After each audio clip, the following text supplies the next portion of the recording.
स्वागत है आप सभी का हमारे YouTube चैनल नर्सिंग ज्ञान कोश में। मेरा नाम है चंदन और आप देख रहे हैं कम्युनिटी हेल्थ नर्सिंग से जीएनएम फर्स्ट ईयर और थर्ड ईयर वालों के लिए कुछ इंपॉर्टेंट डिफिनेशंस को। आशा करते हैं वीडियो पसंद आएगा। अगर वीडियो पसंद आता है तो हमारे चैनल को जरूर सब्सक्राइब कीजिए, साथ ही वीडियो को लाइक तथा अपने दोस्तों में भी जरूर शेयर कीजिए। चलिए बढ़ते हैं आज के पहले क्वेश्चन की तरफ। आज का पहला क्वेश्चन है ग्रामीण स्वास्थ्य सेवाओं को डिफाइन करना है। ठीक है, ग्रामीण स्वास्थ्य सेवाओं को डिफाइन करना है। ठीक है, तो ग्रामीण क्षेत्रों में जन समुदाय के स्वास्थ्य के उन्नत और बेहतर बनाए रखने के लिए सरकार या विभिन्न संस्थाओं जैसे एनजीओ द्वारा जो स्वास्थ्य सेवाएं प्रदान की जाती है उसी को हम लोग स्वास्थ्य सेवाएं कहते हैं या ग्रामीण स्वास्थ्य सेवाएं बोलते हैं। ठीक है, यानी सरकार और विभिन्न संस्थाएं जैसे एनजीओ वगैरह के द्वारा जो स्वास्थ्य सेवाएं ग्रामीण क्षेत्रों में जन समुदाय के स्वास्थ्य के लिए दिया जाता है उसी को हम लोग ग्रामीण स्वास्थ्य सेवाएं बोलते हैं। अगला क्वेश्चन है एजेंसी स्वास्थ्य देखभाल या स्वास्थ्य देखभाल। तो जो स्वास्थ्य संस्थाएं या एजेंसी या उनके प्रतिनिधि द्वारा दी जाने वाली सुविधाएं होती हैं जो कि किसी व्यक्ति, परिवार अथवा समुदाय को दी जाती है उसे ही हम लोग स्वास्थ्य देखभाल के नाम से जानते हैं। यानी स्वास्थ्य देखभाल वह है जिसमें कोई संस्था या एजेंसी या उनके प्रतिनिधि, ठीक है, स्वास्थ्य संबंधित सुविधाएं प्रदान करते हैं किसी व्यक्ति, परिवार अथवा समुदाय को। अब इसका उद्देश्य क्या है? तो पहला है स्वास्थ्य स्तर में वृद्धि करना, दूसरा है स्वास्थ्य स्तर को व्यवस्थित रखना, तीसरा है स्वास्थ्य को पुनः स्थापित करना। ठीक है, ये होता है स्वास्थ्य एजेंसी का कार्य। अब इसकी विशेषता क्या है? तो पहला है प्रासंगिकता होनी चाहिए, यानी मनुष्य की आवश्यकता के अनुसार होनी चाहिए।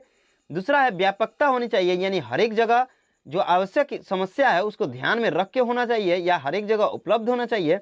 दूसरा साध्यता होना चाहिए। ठीक है, स्वास्थ्य सुविधाएं इस प्रकार संचालित होनी चाहिए जो कि उद्देश्य की पूर्ति कर सके, यानी जो जरूरत है उस लायक ये होनी चाहिए। तीसरा है पर्याप्तता, यानी जो भी उपलब्ध चीज़ें हैं उसको ऐसी मात्रा में होनी चाहिए जिससे कोई व्यक्ति या परिवार या समाज उसका लाभ उठा सके। अगला सुलभ होना चाहिए, यानी आसानी से हर एक वर्ग के लोगों को मिल जाए ऐसी होनी चाहिए। अगला है उपलब्ध होनी चाहिए। ठीक है, यानी हर एक जगह उपलब्ध होनी चाहिए। तो जनसंख्या के आधार पे उसका मात्रा निर्धारित होना चाहिए जिससे कि हर एक आयु वर्ग के लोगों को इसका आसानी से उपलब्ध या उसको लाभ उठाने का मौका मिल सके। अगला क्वेश्चन है स्वास्थ्य देखभाल या स्वास्थ्य सुविधा के स्तर। ठीक है, the level of health care. ठीक है, जो स्वास्थ्य देखभाल या स्वास्थ्य सुविधा के स्तर होते हैं वो त्रिस्तरीय होते हैं, यानी 3 भागों में ये काम करते हैं। पहला है प्राइमरी हेल्थ केयर के तौर पे। ठीक है, ये मुख्य रूप से रोगात्मक यानी प्रिवेंटिव प्रकार के स्वास्थ्य देखभाल होते हैं जो कि समुदाय के लोगों में बीमारियों के रोकथाम के लिए प्रदान की जाती है। इस प्रकार की सेवा उपकेंद्र तथा प्राथमिक स्वास्थ्य केंद्र के द्वारा व्यक्ति, परिवार तथा समाज के लोगों को दी जाती है। प्राथमिक स्वास्थ्य देखभाल व्यक्ति, परिवार, समुदाय को सरकार द्वारा प्रदान की जा रही स्वास्थ्य सेवाओं के साथ प्रथम स्तर का संपर्क भी होता है। जो पीएससी होता है वही होता है पहला ग्रामीण और चिकित्सक के बीच संबंध, स्वास्थ्य संबंध को। ठीक है, जिसमें प्राथमिक तौर पे, ठीक है, जो सब सेंटर होते हैं वही व्यक्ति और समाज के लोगों को स्वास्थ्य संबंधित देखभाल मुहैया उपलब्ध कराते हैं या मुहैया कराते हैं। अगला है द्वितीयक स्वास्थ्य देखभाल, सेकेंडरी हेल्थ सेंटर, जिसमें सीएससी या जिला अस्पताल वगैरह शामिल होते हैं। इसमें मेडिकल विशेषज्ञों और हेल्थ प्रोफेशनल द्वारा हेल्थ सुविधाएं प्रदान की जाती है जिसमें स्वास्थ्य संबंधित जटिल समस्याओं का निदान और उपचार किया जाता है। अगला है तृतीयक स्वास्थ्य देखभाल यानी टर्शियरी हेल्थ केयर। इसमें रिसर्च संबंधी जो भी मेडिकल कॉलेज हैं उनको शामिल किया गया है। इसमें स्पेशलाइज्ड हेल्थ केयर होता है, जो स्पेशलाइज्ड डॉक्टर होते हैं या चिकित्सक होते हैं या स्वास्थ्यकर्मी होते हैं उनके द्वारा स्वास्थ्य सुविधाएं मुहैया कराई जाती है। अगला क्वेश्चन है पंचवर्षीय योजनाओं को डिफाइन करना है। ठीक है, भारत में जो पंचवर्षीय योजनाएं होती हैं उसको डिफाइन करना है। तो पहली जो पंचवर्षीय योजना की शुरुआत है वह 1951 में 1 अप्रैल को हुई थी। जो पहली पंचवर्षीय योजना थी भारत में वह 1 अप्रैल 1951 में शुरू हुई थी, जिसके बाद प्रत्येक 5 वर्ष बाद एक नई योजना प्रारंभ की जाती है। इस समय तक 11 पंचवर्षीय योजनाएं समाप्त हो चुकी हैं, अभी 12वीं पंचवर्षीय योजना चल रही है। इसके अलावा बीच में कुछ ही वार्षिक योजनाएं भी लागू की गई थी। ठीक है, पंचवर्षीय जो योजनाएं होती हैं वो 5 सालों की योजना तैयार करके और उसका इम्प्लीमेंट किया जाता है। ठीक है, अभी तक लगभग 11 से 12 पंचवर्षीय योजनाएं समाप्त हो चुकी हैं। ठीक है, कुछ ऐसे भी वर्षाएं हैं जिसमें वार्षिक योजनाएं भी सम्मिलित किया गया है। जिन योजनाओं के दौरान ग्रामीण विकास, औद्योगिक विकास, शिक्षा, स्वास्थ्य, सड़कें, रोजगार, शहरी विकास आदि पर किए जाने वाले खर्च का खाका तैयार कर इन क्षेत्रों का उचित विकास सुनिश्चित किया जाता है। ठीक है, यानी ग्रामीण विकास पे, औद्योगिकरण पे, शिक्षा पे, स्वास्थ्य, सड़क, रोजगार, शहरी विकास आदि पे जो भी खर्च आते हैं उसका एक ड्राफ्ट तैयार किया जाता है या बायोडाटा तैयार किया जाता है और उस तरह उसका विकास किया जाता है। अब इसका उद्देश्य क्या है? तो देश में सभी जगह समान रूप से विकास निश्चित करना होता है।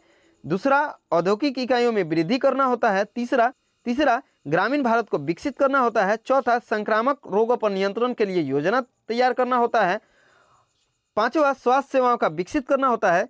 छठा, जनसंख्या नियंत्रण पर कार्यक्रम चलाना होता है। ठीक है, ये होती है जो पंचवर्षीय योजना में जो भी कार्य होते हैं उसका यह महत्व होता है उसका। अब जो 10वीं पंचवर्षीय योजना थी उसके बारे में कुछ बातें कर लेते हैं। तो ये जो अवधि थी वो 2002 से 2007 तक की थी।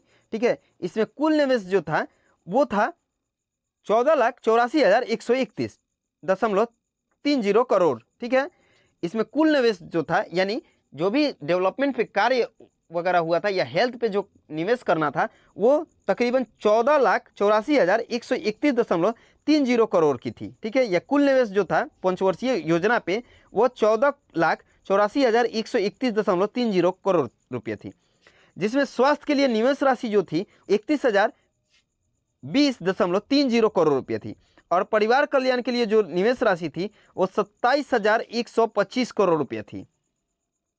जो 10वीं पंचवर्षीय योजना थी 2002 से 2007 के बीच उसमें जो कुल निवेश राशि था वो 14,84,131.30 करोड़ रुपये थी और स्वास्थ्य पे अकेले 31,020.30 करोड़ रुपये निवेश किया गया था और परिवार कल्याण के लिए जो निवेश राशि थी वो 27,125 रुपये थी।